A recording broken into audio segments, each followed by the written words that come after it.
नमस्कार, good morning. आज हम 11th क्लास के लिए एक नया पार्ट स्टार्ट कर रहे हैं। पार्ट नंबर 4 स्टार्ट करेंगे आज हम।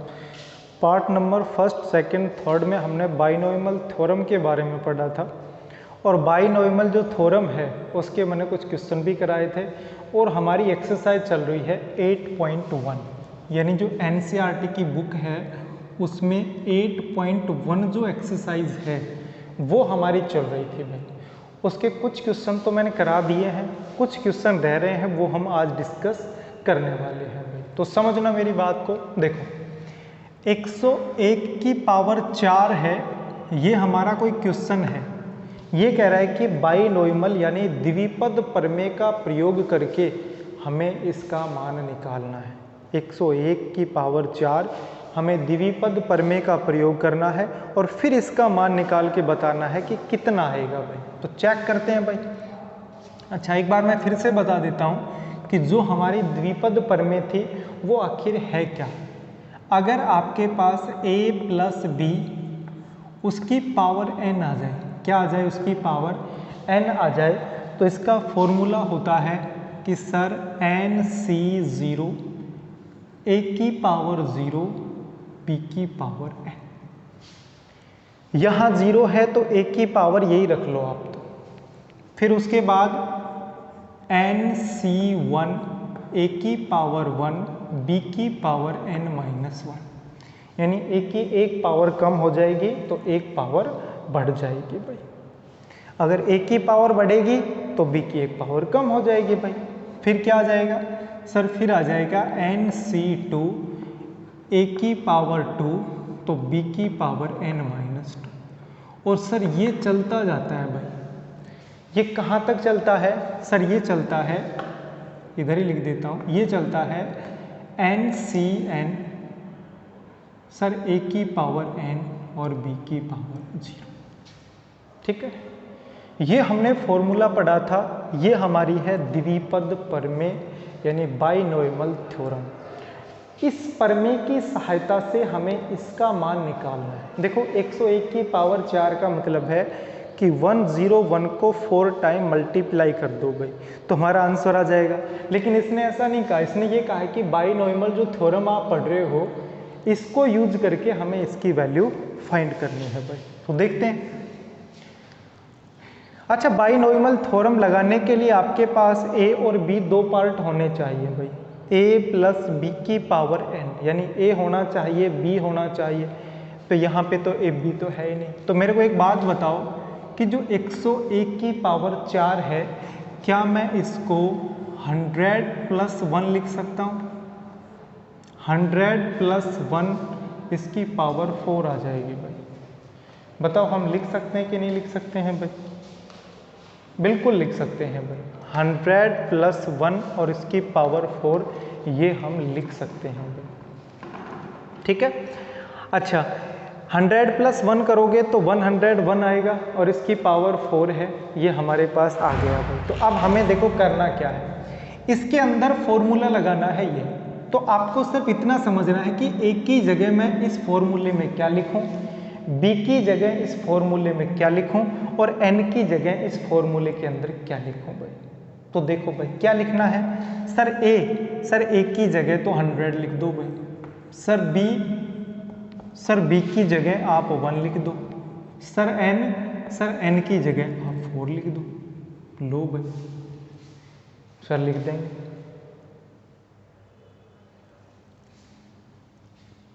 सर a की जगह 100, b की जगह 1, n की जगह 4 लिख देंगे सर। ठीक है भाई। तो आगे क्या आने वाला है ये भी देख लो भाई।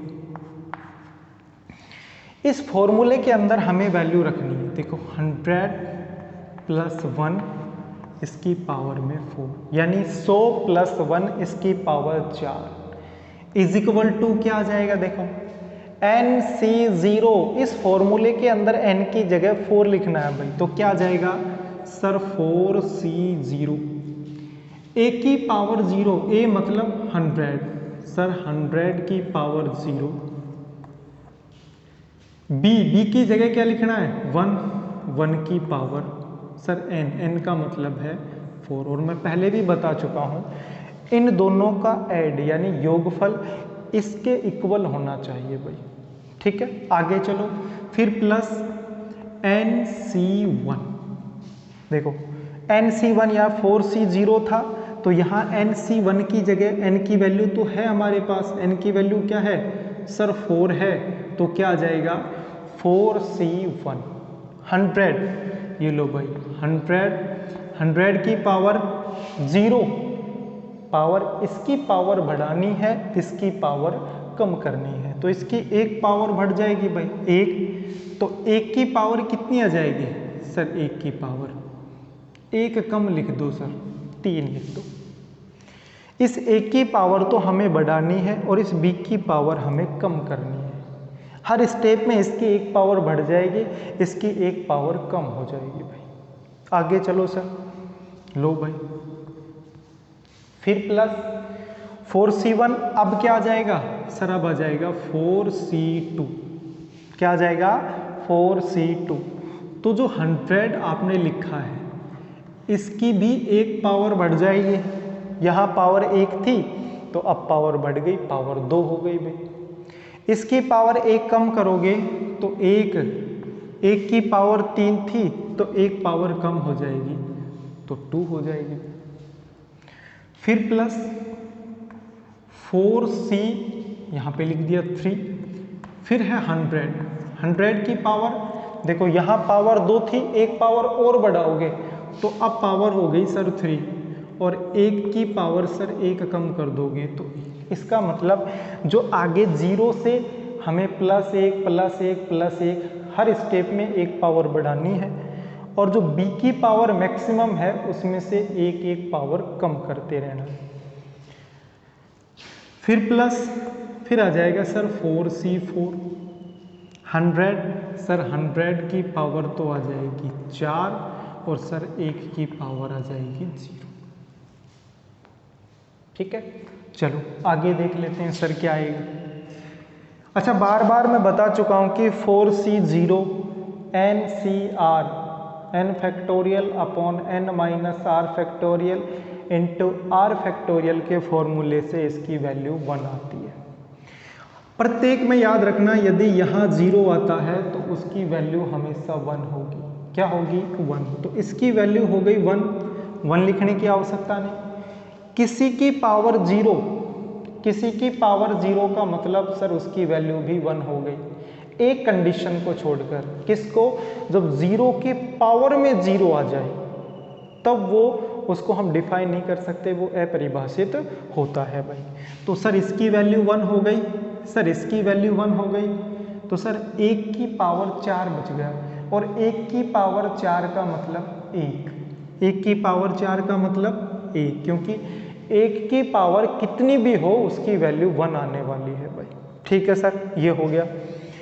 4C1 अगर यहाँ 1 आता है तो हमेशा उसकी वैल्यू उसकी पावर होगी, यानी जो ऊपर है वही उसकी वैल्यू होती है। तो 4C1 की वैल्यू क्या आने वाली है सर, 4 आने वाली है। पिछले हम 2-3 वीडियो में बार बार कर भी चुके हैं। तो इसकी वैल्यू आ गई 4 इंटू 100 की पावर 1, तो सर 100 की पावर 1 का मतलब 100। 1 की पावर क्यूब, सर 1 की पावर क्यूब करोगे तब भी 1 आने वाला है, और 1 लिखने की आपको कोई आवश्यकता है नहीं भाई। मल्टीप्लाई में 1 लिखने की कोई आवश्यकता नहीं है। आगे चलो, फिर प्लस। अच्छा, इसका क्या आ जाएगा भाई, देखो 2 फैक्टोरियल यानी 6, इसकी वैल्यू क्या आती है 6 आती है भाई। ये लो सर 6 कैसे आती है, NCR के फॉर्मूले से आप निकाल सकते हो भाई। देखो n फैक्टोरियल यानी 4 factorial, n minus r factorial यानी 2 फैक्टोरियल इंटू 2 फैक्टोरियल। देखो फैक्टोरियल 2 से फैक्टोरियल 4 में से फैक्टोरियल 2 काट दो तो आगे कौन कौन रह गया सर, एक तो 3 रह गया, एक 4 रह गया। फैक्टोरियल 2 का मतलब 2 यानी 3 दूनी 6 हो गया, तो इसकी वैल्यू हो गई 6। 100 है भाई, 100 का स्क्वायर करो। 100 का स्क्वायर का मतलब है कि 100 मल्टीप्लाई में 100, तो इनटू में 100 इंटू 100 करोगे तो आपके पास 1 के बाद 4 जीरो आने वाली है। ठीक है, 1 का स्क्वायर करोगे तो सर ये तो 1 रहेगा, इसको तो हटाओ। इसको देख लेते हैं। कल भी मैं बता चुका हूँ कि फर्स्ट वाले इसकी वैल्यू और लास्ट वाले की वैल्यू सेम होती है। आगे से सेकंड तो पीछे से सेकंड वाले की वैल्यू सेम रहती है। तो जब इसकी वैल्यू 4 है तो इसकी वैल्यू भी क्या आएगी, 4 आएगी। तो इसकी वैल्यू 4 इंटू, देखो 100 का क्यूब 3 बार यानी 3 टाइम मल्टीप्लाई,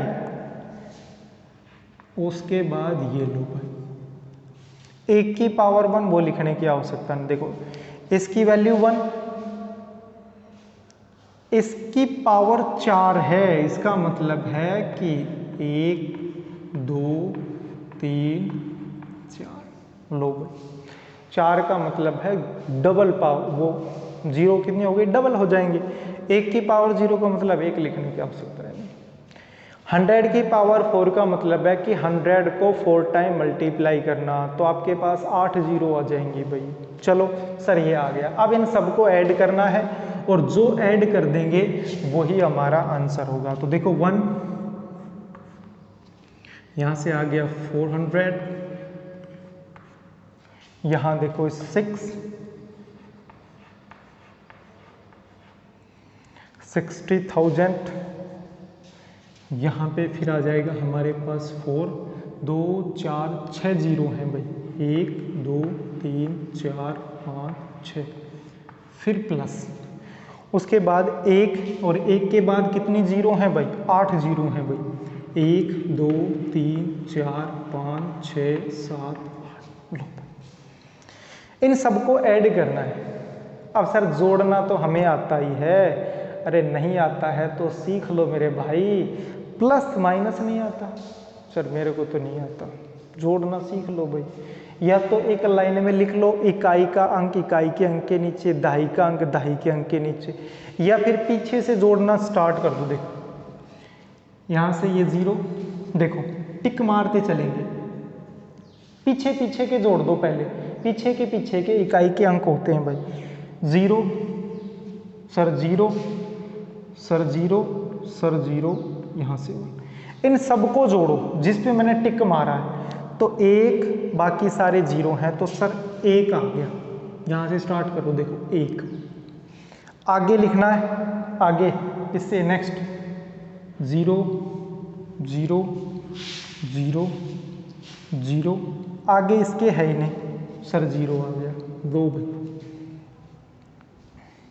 यहाँ से 0 यहाँ से 0 यहाँ से 0 यहाँ से 4, आगे कुछ है ही नहीं तो 4 आ गया। अभी कहोगे सर जोड़ भी नहीं आता है, तो भाई मेहनत करो, पहली क्लास में जाओ, दूसरी में जाओ, तीसरी में जाओ, जोड़ घटा गुणा भाग सीख के आ जाओ 11वीं में। 11वीं में जोड़ सिखाने लग गया तो फिर भाई तुम 11वीं से पहले क्या पढ़ के आए थे, तो याद रखना जोड़ घटा गुणा भाग। बहुत सारे विद्यार्थी हैं जिनको नहीं आएगा, मेरे को पता है, जब क्लास में आओगे ना तब मैं आपसे पूछूंगा तब आप नहीं बताओगे। सर ये आ गया, फिर देखो यहाँ से 0 यहाँ से 0 यहाँ से 0, आगे तो कुछ है ही नहीं, सर लो 0 आ गया। यहाँ से 0 यहाँ से 0 यहाँ से 6 आया है, सर यहाँ 6 आ गया। यहाँ से 0 यहाँ से 0, आगे कुछ है ही नहीं सर, 0 आ गया। यहाँ से सर 0 यहाँ से सर 4 आ गया, लो भाई 4 आ गया। यहाँ 0 आगे कुछ है ही नहीं, 0 फिर 1, लो भाई, और यही आपका क्या है आंसर। आप मल्टीप्लाई करके चेक कर सकते हो, 101 को आप 4 टाइम मल्टीप्लाई करके देख लो, ये नहीं आए तो मेरे को बता देना, यही आंसर आएगा और यही हमारा आंसर है। यानी 101 की पावर 4 है, बाइनोमियल थ्योरम की सहायता से हमने मान निकाल दिया है। ठीक है, चलो भाई अब हम नेक्स्ट क्वेश्चन करते हैं, और बहुत इंपॉर्टेंट क्वेश्चन जो आपके एग्जाम में आएगा ही आएगा भाई। देख लो सर कौन सा है, देखते हैं कौन सा है। अच्छा, इस टाइप के क्वेश्चन तो आप कर ही लोगे भाई।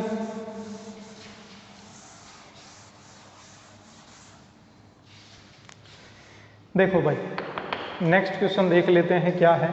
अगला क्वेश्चन देखो,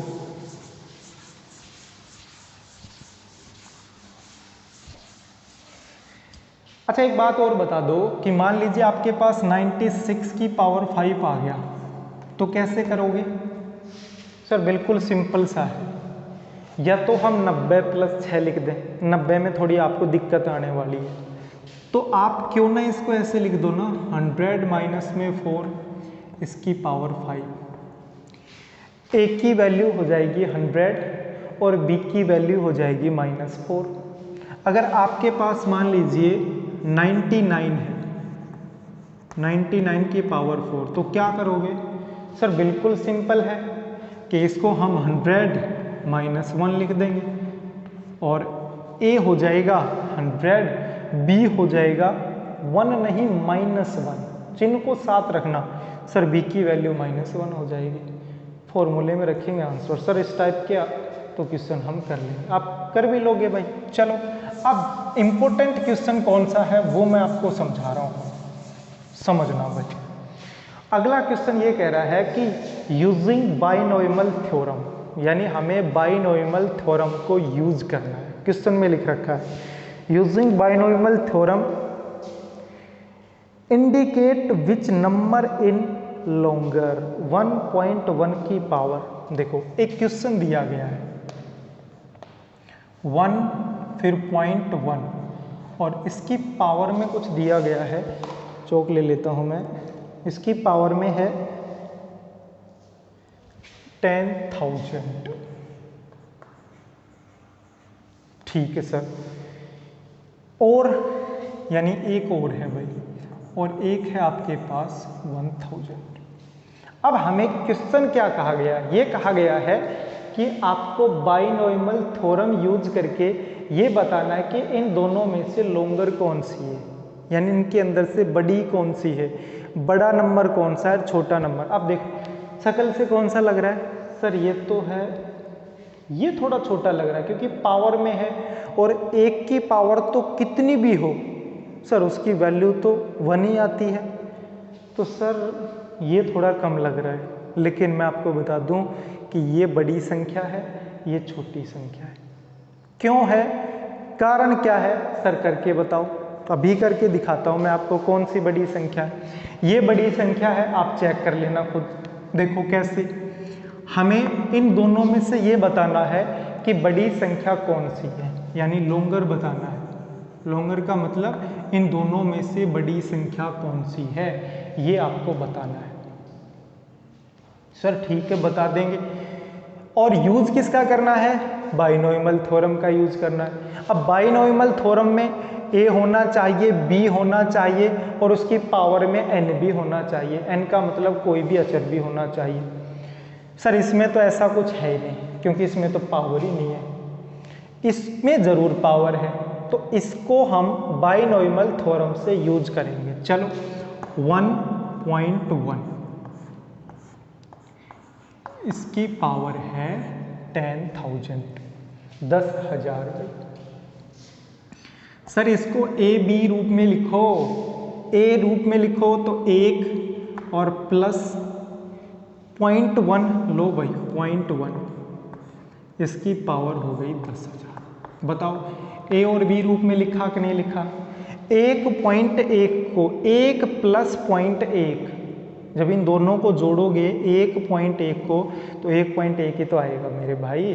तो ये आ गया ए, एक की जगह बताना। सर एक की जगह 1 है। बी, सर बी की जगह 0.1 है, और 0.1 को क्या मैं पॉइंट हटा के, डेसिमल हटा के 1/10 लिख दूं? अरे 1 में पॉइंट की जगह 1 लिख दो, उसके बाद जितने नंबर है उतनी 0 लगा दो। ये तो आपने तीसरी चौथी क्लास से पढ़ रहे हो भाई, ठीक है। तो b = 1/10 हो गया। ठीक है सर, यहाँ तक तो समझ में आ गया। अच्छा n की वैल्यू, सर n की वैल्यू भी तो लिख दो। 10,000 है सर, 10,000 है। लो भाई n की वैल्यू भी रख दी भाई हमने। अब क्या करना है देखो, अब हमें करना क्या है कि हमें इसके अंदर बाइनोमियल थ्योरम यूज करके, ठीक है, बाइनोमियल थ्योरम यूज करके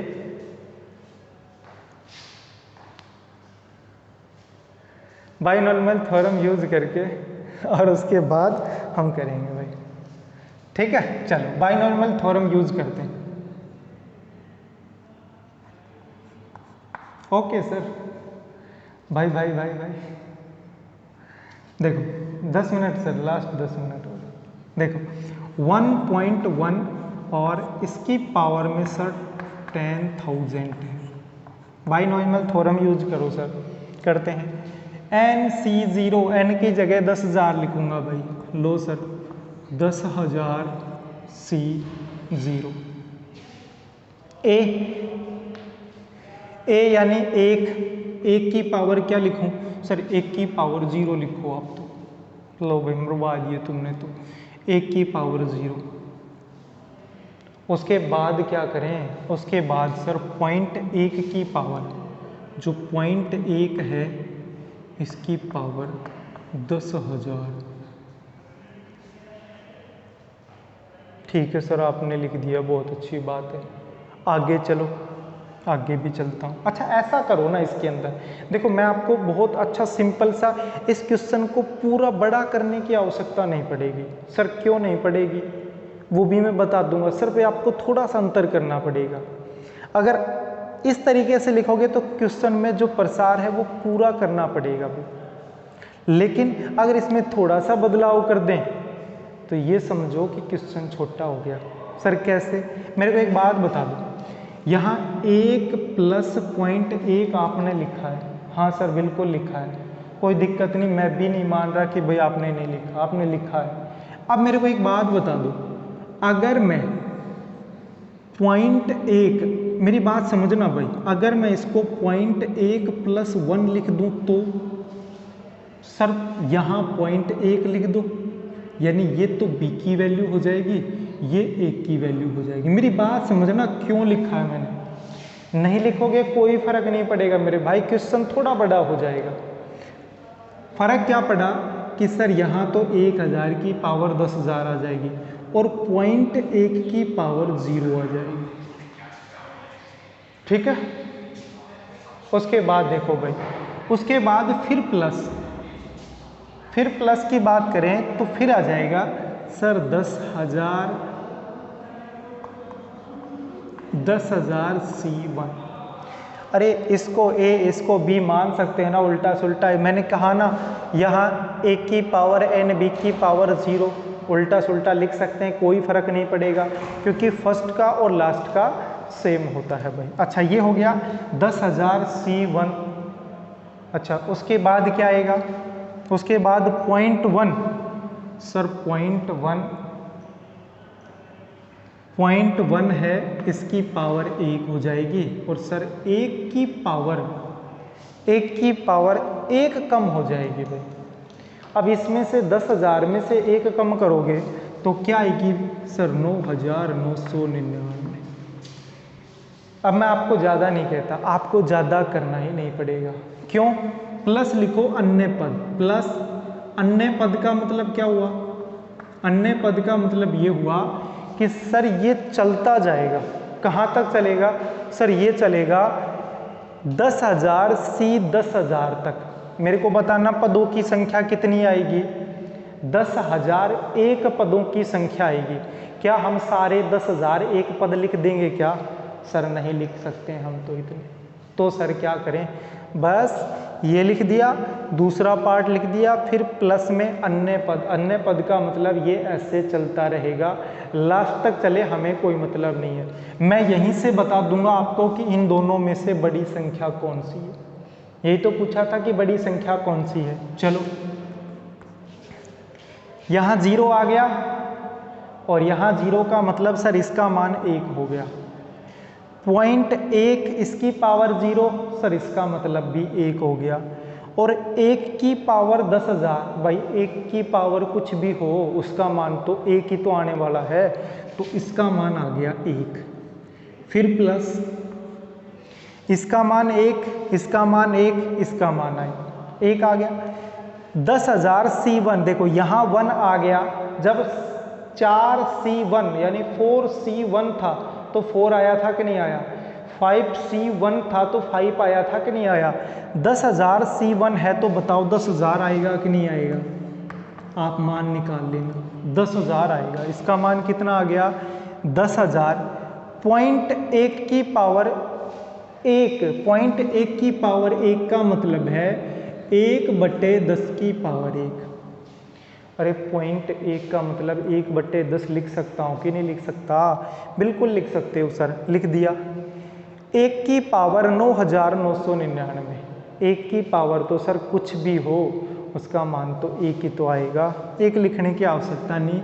और प्लस में अन्य पद, अन्य पद का मतलब आगे चलता जा रहा है, आगे हमें कोई मतलब नहीं है कितना आएगा। चलो आगे देखो सर, 1 प्लस यहाँ आ गया 10,000 इंटू 1/10 की पावर 1 का मतलब है सर 1/10 लिख दो, क्योंकि 1 पावर लिखने की आवश्यकता है नहीं सर। आगे आ गया अन्य, आया कि नहीं आया सर, बिल्कुल आ गया। अरे मेरे भाई 1 0 से 1 0 कैंसिल हो गया, तो अब मेरे पास आ गया 1 प्लस 1,000। देखो 10,000 में 1 0 कट गई, 1,000 और प्लस में अन्य पद। इसका मतलब क्या हुआ, देखो इसका मतलब ये हुआ, इसको और इसको जोड़ने पर 1,001 प्लस में अन्य पद। अब मेरे को एक बात बताना, तो अब मेरे को एक बात बता दो, थोड़ा सा कॉमन सेंस लगाना पड़ेगा आपने। क्या 1,001 में आप कुछ जोड़ रहे हो, जोड़ोगे कैसे, इसके अंदर माइनस तो है नहीं, तो माइनस की संख्या तो जोड़नी नहीं है। इसका मतलब है 1,001 में कोई भी धनात्मक संख्या जोड़ोगे तो भाई उसका मान बढ़ेगा, कम होगा। मैंने आपको कहा कि आपके पास 10 है, 10 में आपको 4 जोड़ने हैं तो सर 14 हो गए, तो बताओ मान बढ़ा कि घटा, सर बढ़ गया। इतना पता लग गया कि सर कोई संख्या है, उसके अंदर यदि धनात्मक संख्या यदि जोड़ी जाएगी तो उसका मान बढ़ेगा ना कि घटेगा। तो 1,001 में आगे कोई भी संख्या आप जोड़ दोगे तो 1,001 से ज़्यादा ही तो आएगी। और हमसे पूछा कितना था, 1,000 से बड़ी संख्या है छोटी, 1,001 तो यहीं आ गया, आगे और जोड़ोगे तो ये तो और बढ़ेगी, कम तो होगी नहीं ना। तो बताओ इस संख्या का मान 1,001 से ज़्यादा आने वाला है, और हमसे पूछा गया था कि ये 1,000 से छोटी है कि बड़ी है। तो मैं कह सकता हूँ कि सर 1.1 की पावर 10,000 ये ग्रेटर देन 1,000 यानी 1,000 से बड़ी है। ये एग्ज़ाम में सवाल आता रहता है भाई, डिफ़िकल्ट नहीं है, सिर्फ हमारी सोच में थोड़ा डिफ़िकल्ट लगता है, यहाँ आपको थोड़ा डिफ़िकल्ट लगेगा। अरे 0.1 को तो मैंने a मान लिया, b को मैंने 1 मान लिया। क्यों मान लिया, अगर यहाँ आप 0.1 की पावर 10,000 करोगे तो 1/10 की कितनी जीरो आ जाएंगी, बहुत जीरो आ जाएंगी। इसलिए मैंने उल्टा करके, ताकि मेरे को 2 स्टेप से ज़्यादा बढ़ना ही ना पड़े। ठीक है, तो अब नेक्स्ट क्वेश्चन, एक क्वेश्चन और देख लेते हैं भाई, छोटा सा क्वेश्चन और देख लेते हैं। ऐसा कोई छोटा क्वेश्चन है भी नहीं। ठीक है, अब मेरी बात सुनो। अच्छा, हम साइंस ले रहे हैं, हमें पता है कि हमने मैथ ली है। एक बात मैं आपको बता देता हूँ, मैथ में जो जॉब है वो डिफेंस में जा सकते हो, कोई टीचर में जा सकता है। मेन उद्देश्य रहता है मैथ वाले स्टूडेंटों का डिफेंस में जाना, नेवी और एयरफोर्स के अंदर जाना। नेवी एयरफोर्स में 11th की बुक में से क्वेश्चन बहुत ज़्यादा आते हैं, डायरेक्ट क्वेश्चन। जैसे यही क्वेश्चन आ जाएगा, कौन सा कथन सत्य है, इस टाइप से लिख देगा। 1.1 की power 10,000 greater than 100, less than लिख देगा, इक्वल लिख देगा, इनमें से कोई नहीं, 4 ऑप्शन दे देगा, कौन सा सही है।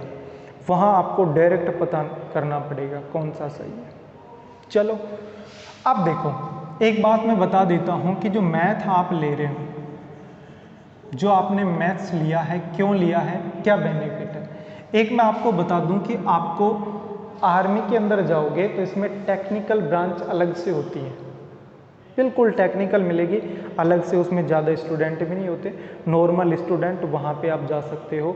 वहाँ पे सिर्फ मैथ्स वाले बच्चे ही टेक्निकल साइड से देखते हैं। पहला फ़ायदा तो ये हो गया। जो बीए का बंदा कर सकता है वो बंदा मैथ वाला कर सकता है, लेकिन इसका अपोजिट सही नहीं है। यानी मैथ वाले बच्चे जो नेवी एयरफोर्स में जाते हैं वो आर्ट वाले बच्चे नहीं जाते हैं। हाँ, एक दो पार्ट हैं, जैसे एयरफोर्स एक्स ग्रुप है या वाई ग्रुप है, उसमें से एक में जा सकते हैं, एक में सिर्फ मैथ वाले अलाउड है। तो मेन हमारा उद्देश्य रहेगा एक तो नेवी और एक रहेगा एयरफोर्स। ठीक है, नेवी एयरफोर्स में आप आसानी से जा सकते हो। आईएएस, आईपीएस, आईपीएस, आरएएस, उसके अलावा एसएससी, उसके अलावा इंडियन कोस्ट गार्ड है ना, बहुत सारी भर्ती हैं जिसमें मैथ वाला स्टूडेंट हर जगह जा सकता है। दूसरी बात, कोई भी एग्ज़ाम दोगे मैथ 100% आने वाली है, क्योंकि मैथ से मुंह नहीं मोड़ सकते हम। तो इसका भी विशेष ध्यान रखना कि मैथ के स्टूडेंट अगर मैथ लेके आप चलोगे तो ये समझो कि आपका दिमाग मैथ के लिए एक्टिव रहेगा। कोई भी एग्ज़ाम दो, सब में आने वाली है मैथ से पीछा नहीं छूटेगा। अगर मैथ हमने यहाँ छोड़ दी है, 10वीं के बाद छोड़ दी, चलो हम तो आर्ट ले लेते हैं, चलो हम तो बायोलॉजी ले लेते हैं, ठीक है, अच्छी बात है, आप लगातार पढ़ रहे हो। लेकिन अगर मैथ से आपने दूरी बना ली तो फिर मैथ आपके समझ में नहीं आएगी। एक बात तो ये, तो मैथ आप रेगुलर पढ़ोगे तभी समझ में आएगी। ठीक है, तो उसके अलावा कल हम क्या पढ़ने वाले हैं, कल हम पढ़ने वाले हैं बाइनोमियल थ्योरम है, उनके नेक्स्ट क्वेश्चन पढ़ने वाले हैं। कल हमारी 8.1 एक्सरसाइज है वो कंप्लीट हो जाएगी। ठीक है भाई, तो आज हमारी जो सभा है, जो हमारी छोटी सी क्लास थी, वो यहीं पे मैं समाप्त कर रहा हूँ। इसके अलावा एक बात और बता देता हूँ कि जो ये मैथ ले रहा हूँ ये मैं हिंदी मीडियम और इंग्लिश मीडियम दोनों के लिए बना रहा हूँ भाई। ठीक है, जब आप यहाँ पढ़ोगे क्लास में तब हिंदी मीडियम की अलग क्लास होती है, इंग्लिश मीडियम की अलग क्लास होती है। लेकिन अब मैंने एक ऐसा बेसिक टॉपिक उठा रखा है जिसमें हिंदी मीडियम और इंग्लिश मीडियम के बच्चे दोनों एक साथ आसानी से पढ़ सकते हैं। कोई ज़्यादा डिफरेंट नहीं है, बस डिफरेंट है सिर्फ इसका कि इसमें लैंग्वेज पार्ट नहीं पढ़ा रहा हूँ कि मेरे को इंग्लिश में आपको समझाना पड़े। बस एक वर्ड है बाइनोमियल थ्योरम, और हिंदी में सिर्फ इसको द्विपद प्रमेय बोलते हैं। हिंदी में भी ऐसे ही फॉर्मूला लिखूंगा, इंग्लिश मीडियम में भी यही लिखूंगा। वैल्यू पुट करना हिंदी में भी यही होता है, और मान रखना बात तो एक ही है ना। तो इस चीज़ में बहुत सारे स्टूडेंट भ्रमित है कि सर तो इंग्लिश मीडियम पढ़ा रहे हैं, सर तो हिंदी मीडियम पढ़ा रहे हैं, सर तो किसी में भी नहीं पढ़ा रहे। मेरे भाई, इस बात को आप इतना सीरियस मत लो। जो हमारी ऑफलाइन क्लास होंगी उसमें अलग अलग बैच होता है, हिंदी मीडियम की अलग क्लास होती है, इंग्लिश मीडियम की अलग होती है। लेकिन अब वीडियो बना रहे हैं और ऐसा ही टॉपिक पढ़ा रहा हूँ जिसमें कोई ज़्यादा लैंग्वेज वाला पार्ट है नहीं, तो दोनों स्टूडेंट इंग्लिश मीडियम के और हिंदी मीडियम के आसानी से पढ़ सकते हैं भाई। ठीक है, तो आज के लिए इतना ही। सभी विद्यार्थियों का बहुत बहुत धन्यवाद, थैंक यू, शुक्रिया। Have a nice day, take care, bye.